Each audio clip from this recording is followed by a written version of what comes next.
Hello everyone, welcome back to our YouTube channel the exam cracker. आज के इस video में हम बाल विकास एवं शिक्षा शास्त्र के 30 महत्वपूर्ण प्रश्नोत्तर सॉल्व करेंगे, जिसमें से आपको 25 प्लस स्कोर करने ही है। तो जब तक मैं क्वेश्चन रीड करूं, आपको भी रीड करना है और मेरे सही उत्तर टिक करने से पहले आपको भी अपने जवाब तैयार रखने हैं और जवाब देने हैं। शुरू करते हैं हमारी आज की इस वीडियो को। क्वेश्चन नंबर 1, निम्न में से बुद्धि के किस सिद्धांत में बुद्धि की प्रक्रियाओं और बुद्धि के विविध प्रकारों को शामिल किया जाता है?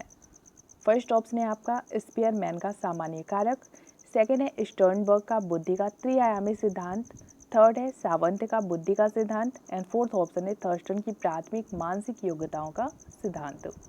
तो इन चारों ऑप्शंस में से किस सिद्धांत में बुद्धि की प्रक्रियाओं और बुद्धि के विविध प्रकारों यानी कि रचनात्मक बुद्धि को शामिल करते हैं? करेक्ट आंसर होगा 1 का आपका ऑप्शन 2, स्टर्नबर्ग की बुद्धि का त्रिआयामी सिद्धांत। अगला क्वेश्चन देखेंगे, क्वेश्चन नंबर 2, प्रतिभाशाली विद्यार्थियों के संदर्भ में संवर्धन का अर्थ है। फर्स्ट ऑप्शन है शैक्षिक गतिविधियों के आदान प्रदान को गति प्रदान करना, सेकंड ऑप्शन है आपका सह शैक्षिक गतिविधि की संपादन की गति बढ़ाना, थर्ड है वर्तमान कक्षा को छोड़ते हुए विद्यार्थियों को अगली कक्षा में ले जाना एंड फोर्थ ऑप्शन है मापन की प्रक्रिया को बढ़ाना। तो यहाँ पे बात की जा रही है कि प्रतिभाशाली विद्यार्थी जो है उनके संदर्भ में संवर्धन का अर्थ क्या है? करेक्ट आंसर होगा 2 का आपका ऑप्शन 3, वर्तमान कक्षा को छोड़ते हुए विद्यार्थियों को अगली कक्षा में प्रोन्नत करना या फिर ले जाना। क्वेश्चन नंबर 3 है, व्यक्तिगत रूप से शिक्षार्थी एक दूसरे से भिन्न होते हैं। फर्स्ट ऑप्शन है वृद्धि और विकास के सिद्धांत, सेकंड विकास की दर, थर्ड विकास का क्रम एंड फोर्थ ऑप्शन है विकास के लिए सामान्य क्षमता। तो किस चीज़ से व्यक्तिगत रूप से शिक्षार्थी जो होते हैं वो एक दूसरे से भिन्न होते हैं? करेक्ट होगा 3 का हमारा ऑप्शन 2, विकास के दर में शिक्षार्थी एक दूसरे से व्यक्तिगत रूप में भिन्न होते हैं। अगला क्वेश्चन है हमारा क्वेश्चन नंबर 4, निम्न में से कौन से कारकों के परिणाम स्वरूप बच्चों का कुसमायोजन होता है? फर्स्ट ऑप्शन है आध्यात्मिक परिपक्वता की कमी, सेकंड है संवेगात्मक परिपक्वता की कमी, थर्ड है निरक्षर माता पिता एंड फोर्थ ऑप्शन है आवेगशील स्वभाव। तो कौन से कारकों के कारण किस चीज़ के परिणाम स्वरूप बच्चों का कुसमायोजन यानी कि सही ढंग से समायोजन नहीं हो पाता? करेक्ट होगा 4 का आपका ऑप्शन 2, संवेगात्मक परिपक्वता की कमी।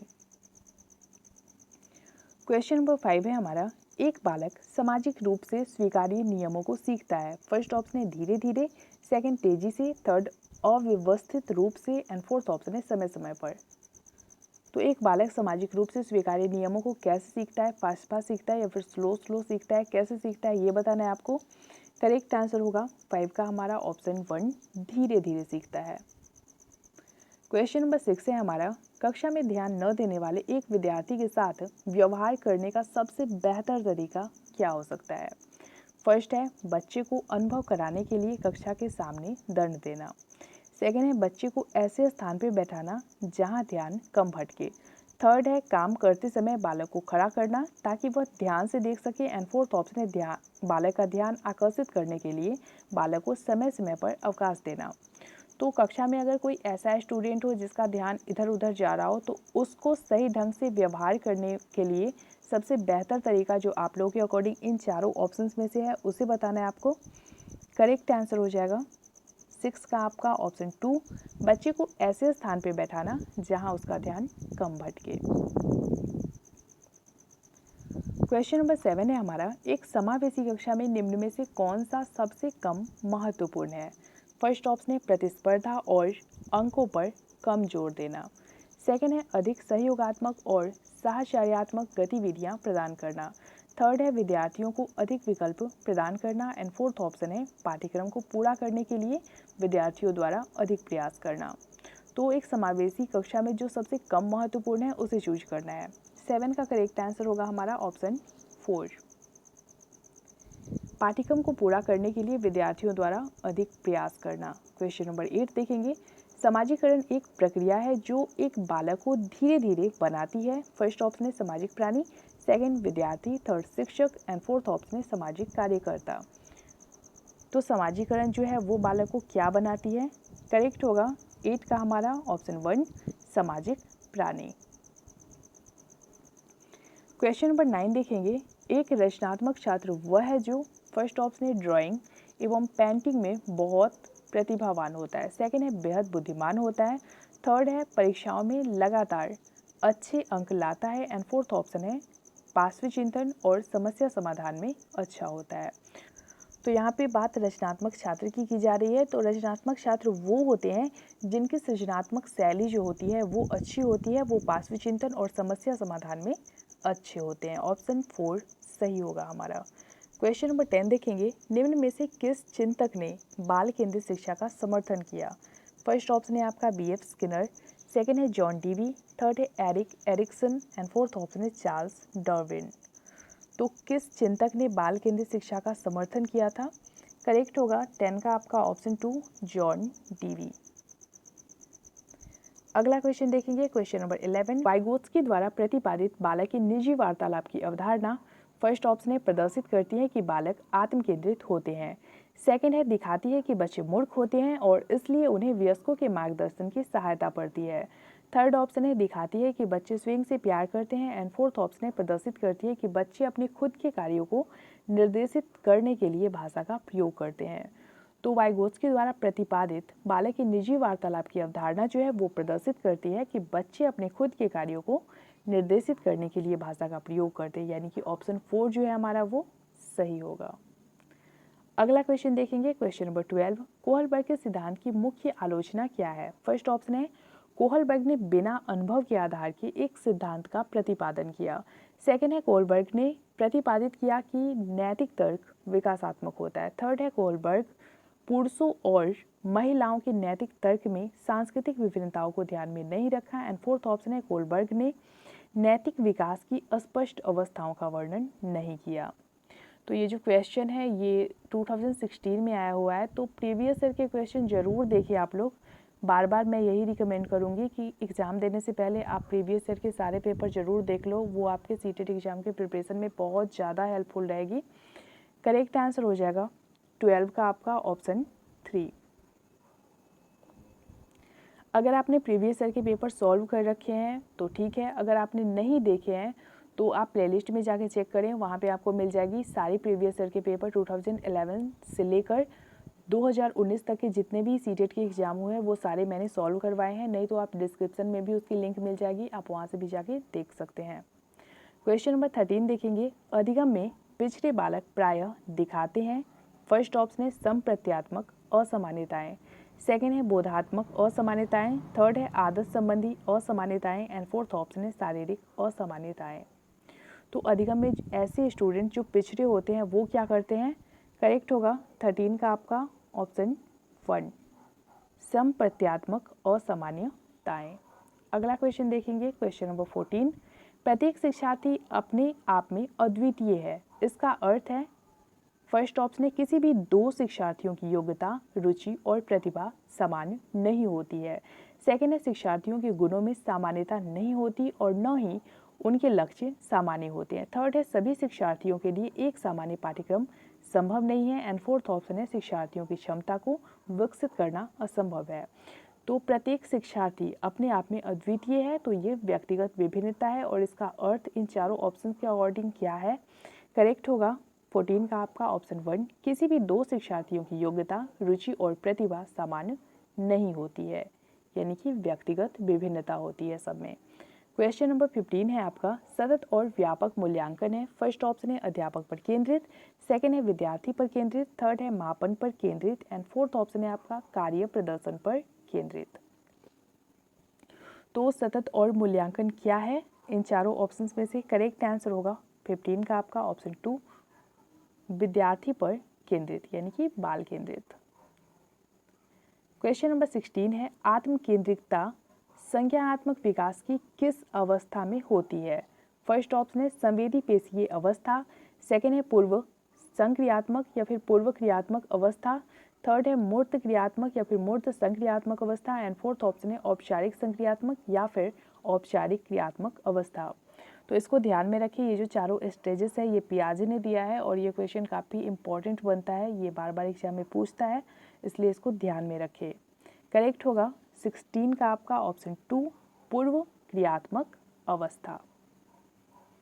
क्वेश्चन नंबर 17 देखेंगे कि किसने कहा विकास वृद्धि की परतों तक सीमित नहीं है, इसकी अपेक्षा इसमें परिपक्वता के लक्ष्य की ओर बदलावों की एक क्रमिक श्रृंखला शामिल है। फर्स्ट ऑप्शन है एरिक्सन, सेकंड जेरसिल्ड, टेलफोर्ड एवं सॉरे, थर्ड है पियाजे एंड फोर्थ ऑप्शन है हरलॉक। तो ऐसा किसने कहा हुआ है? करेक्ट आंसर होगा ऑप्शन 4।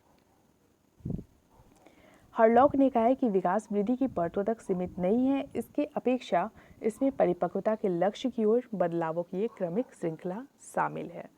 क्वेश्चन नंबर 18 देखेंगे, भारत सरकार ने प्राथमिक स्कूलों में मध्याह्न भोजन योजना की शुरुआत की, यानी कि मिड डे मील। यह योजना अभिप्रेरणा के किस सिद्धांत पर आधारित है? फर्स्ट ऑप्शन है आपका व्यवहारात्मक, सेकंड है सामाजिक सांस्कृतिक, थर्ड है संज्ञानात्मक एंड फोर्थ ऑप्शन है मानवतावादी। तो भारत सरकार ने जो प्राइमरी स्कूलों में मिड डे मील की शुरुआत की है, यह योजना जो है वो अभिप्रेरणा के किस सिद्धांत पर आधारित है, ये बताइए। करेक्ट हो जाएगा 18 का आपका ऑप्शन 4, मानवतावादी सिद्धांत। क्वेश्चन नंबर 19 देखेंगे, डैश को अभ्यास और अनुभव के परिणाम स्वरूप किसी भी परिवर्तन के रूप में परिभाषित किया जा सकता है। फर्स्ट ऑप्शन है अधिगम, सेकंड शिक्षा, third Vikas and fourth option है वृद्धि। 19 का करेक्ट आंसर होगा हमारा ऑप्शन 1, अधिगम को अभ्यास और अनुभव के परिणाम स्वरूप किसी भी परिवर्तन के रूप में परिभाषित किया जा सकता है। क्वेश्चन नंबर 20 है हमारा, निम्न में से कौन सा विद्यालय का मुख्य तत्व नहीं है? फर्स्ट है शिक्षक, सेकंड कक्षाएं एवं पाठ्य पुस्तक, थर्ड संस्कृति एंड फोर्थ ऑप्शन है पुस्तकालय। 20 का करेक्ट आंसर होगा हमारा ऑप्शन 4, पुस्तकालय। क्वेश्चन नंबर 21 देखेंगे, डैश समान आयु के लोगों के समूह को इंगित करता है। फर्स्ट ऑप्शन है विद्यालय, सेकंड सहपाठियों का समूह, थर्ड स्वास्थ्य क्लब एंड फोर्थ ऑप्शन है परिवार। 21 का करेक्ट आंसर होगा हमारा ऑप्शन 2, सहपाठियों का समूह समान आयु के लोगों के समूह को इंगित करता है। क्वेश्चन नंबर 22, भाषा का विकास शुरू होता है। फर्स्ट ऑप्शन है औपचारिक क्रियात्मक अवस्था में, सेकंड है संवेदी क्रियात्मक अवस्था में, थर्ड है पूर्व क्रियात्मक अवस्था में एंड फोर्थ ऑप्शन है मूर्त क्रियात्मक अवस्था में। तो बच्चों में भाषा का विकास किस अवस्था में होते हैं तब शुरू होता है? 22 का करेक्ट आंसर होगा हमारा ऑप्शन 3, पूर्व क्रियात्मक अवस्था में।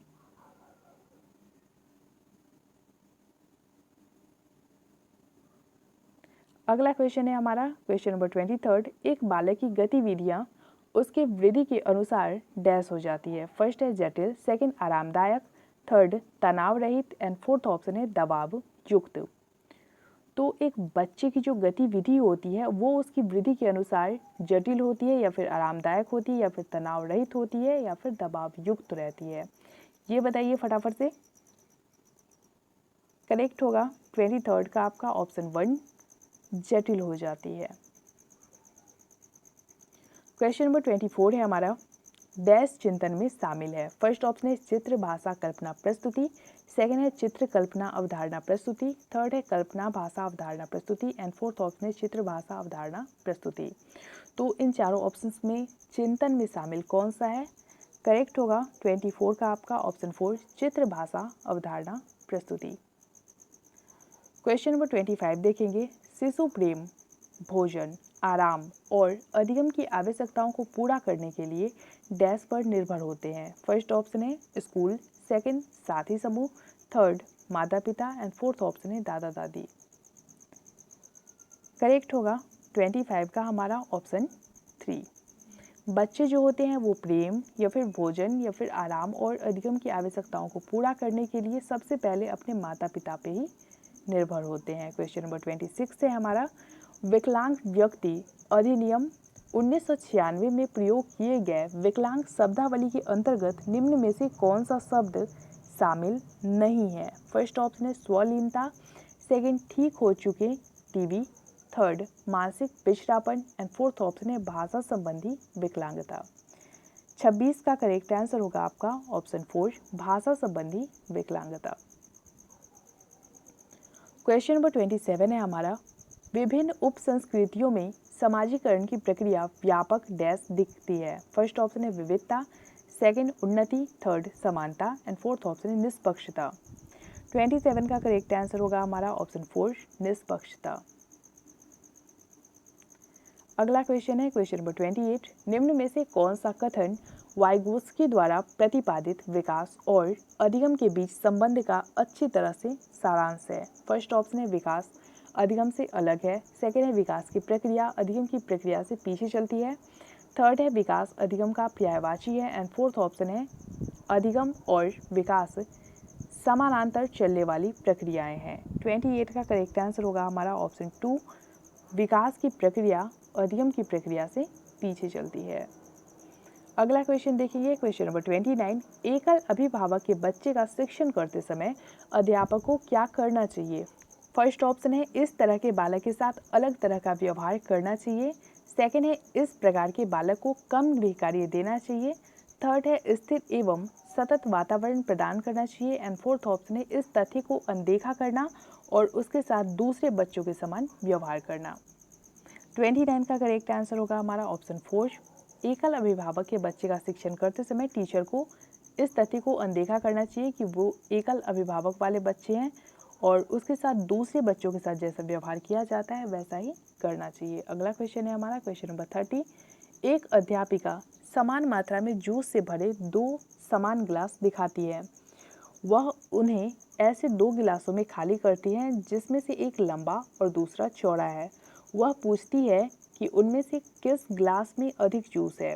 छात्र उत्तर देते हैं कि लंबे गिलास में अधिक जूस है।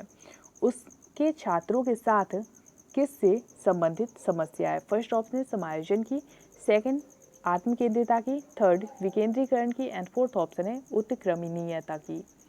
तो एक जो टीचर हैं वो समान मात्रा में जूस से भरे 2 गिलास लेती हैं और एक को वो ऐसे गिलास में डालती है जो लंबा है, यानी कि पतला है और लंबा है, और एक जूस का जो गिलास है उसको ऐसे गिलास में खाली करती हैं जो कि चौड़ा है।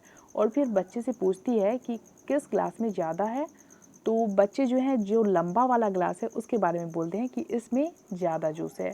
तो उनके छात्रों को जो समस्या हो रही है वो किस तरह से संबंधित है इन चारों ऑप्शंस में से और किस समस्या से रिलेटेड है? करेक्ट होगा 30 का आपका ऑप्शन 3, विकेंद्रीकरण की समस्या से उनके छात्र जूझ रहे हैं। ऑप्शन 3 सही होगा हमारा। तो फ्रेंड्स इस वीडियो में हमने सीडीपी के 30 इंपॉर्टेंट क्वेश्चन सॉल्व किए। इसमें से आपके कितने मार्क्स आए कमेंट कर जरूर बताएं और वीडियो पसंद आई हो तो लाइक एंड कमेंट करें और शेयर भी जरूर करें अपने फ्रेंड्स के साथ। मिलते हैं हमारे नए वीडियो में, तब तक के लिए बाय बाय, टेक केयर।